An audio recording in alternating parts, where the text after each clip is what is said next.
Organizing Committee of AFF, the media, the press, and all which is here.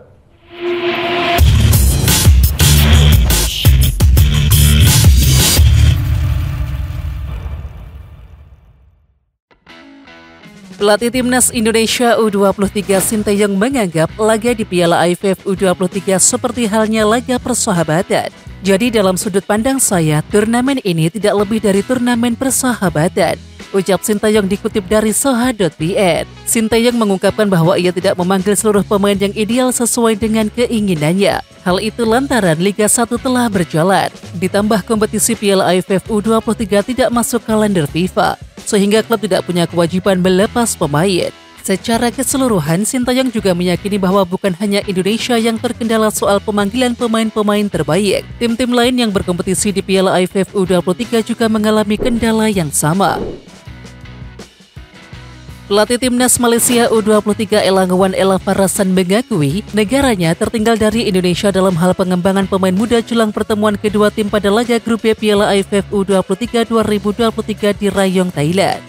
Tentu tim seperti Thailand, Indonesia, dan Vietnam lebih unggul dalam hal pengembangan pemain muda mereka. Jadi kami bekerja keras untuk mengejar mereka, ucap Ella Farasan sumber News Right Times.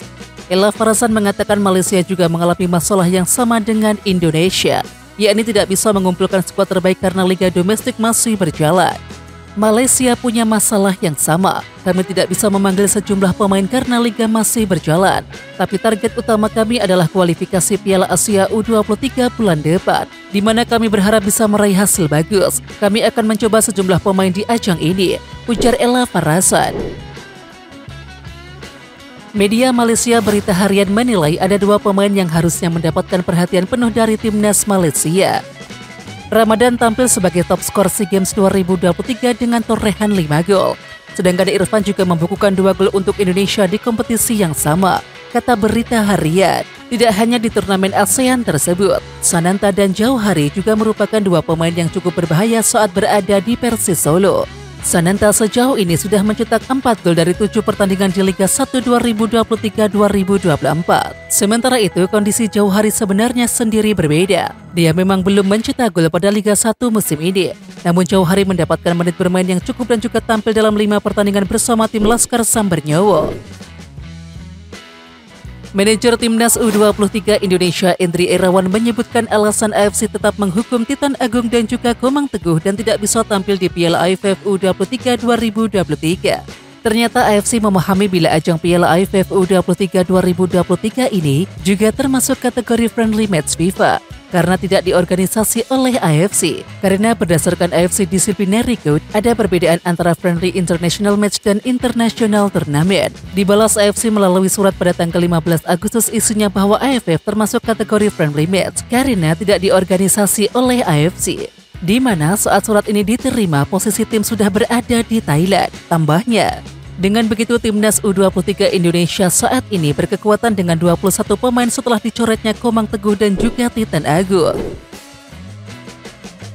Komang Teguh dan juga Titan Agung segera dipulangkan ke tanah air usai batal memperkuat Timnas U23 Indonesia, imbas sanksi dari AFC yang telah berlaku di Piala AFF U23 2023 Thailand.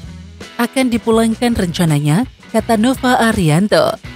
Untuk jadwal kepulangan Komang Teguh dan Titan Agung, Nova Arianto belum bisa memberikan jawaban pasti. Ditunggu update-nya, tutur mantan pemain Persib itu. Di samping itu, Komang Teguh dan juga Titan Agung yang batal memperkuat Timnas U23 membuat tim besutan Sinteyong hanya diperkuat 21 pemain. Media Vietnam Soha sudah keluarkan prediksi, yakni siapa kandidat kuat juara untuk Piala AFF U23 2023. Ya, media asal Vietnam Soha langsung melihat kekuatan Timnas U23 Indonesia. Media tersebut menyoroti kekuatan Timnas U23 Indonesia yang jauh berkurang karena tidak diperkuat sejumlah pemain jebolan SEA Games 2023.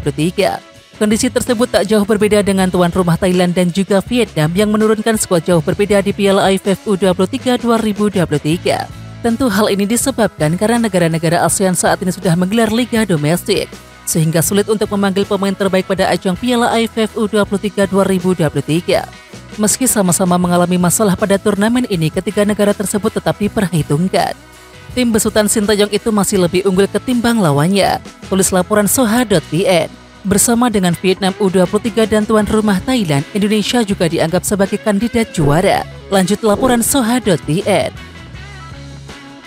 Ramadan Sananta membawa timnas Indonesia U23 unggul 1-0 atas Malaysia pada menit ke-29 dalam laga Piala AFF U23 2023 di Stadion Rayong Jumat 18 Agustus 2023. Garuda Muda berupaya untuk menguasai permainan dengan memainkan operan-operan pendek yang diakhiri lewat umpan terobosan. Sementara Malaysia memilih untuk menunggu guna melakukan serangan balik.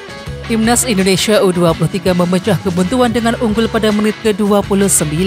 Ramadan Sananta mendapatkan umpan terobosan dari lini tengah dan juga menguasai bola dengan baik. Dan saat di kotak penalti, Sananta mengecoh satu pemain Malaysia sebelum melepaskan tendangan kaki kanan yang akhirnya membawa Indonesia unggul dengan 1-0. Isu tertariknya klub Turki terhadap Jordi Amat memang berhembus kencang dalam beberapa hari terakhir. Rumor yang semakin liar. Jordi Amat dikabarkan bakal meninggalkan JDT demi bergabung dengan Trabzonspor di Liga Turki. Hal ini sampai membuat Tengku Ismail turun tangan. Ya, menurut Tengku Ismail Sultan Ibrahim, tidak ada tawaran untuk Jordi Amat dan juga Trabzonspor diklaim tak tertarik untuk merekrutnya. Tidak, ucap Tengku Ismail seperti dikutip dari Makan Bola. Klaim Tengku Ismail ini diperkuat dengan salah satu laporan dari media lokal Turki. Trabzonspor News menyebut juga klub kesayangan mereka tak tertarik untuk mendatangkan Jordi Amat. Oke Timnas Lovers, siapa kita? Kita Indonesia. Ayo kita dukung terus sepak bola tanah air Indonesia. Jangan lupa dukung terus Garuda Raya Channel dengan subscribe, like, dan komen karena saran dan kritik kalian sangat bermanfaat untuk perkembangan channel ini. Tungguin video selanjutnya dari Garuda Raya Channel. Salam olahraga.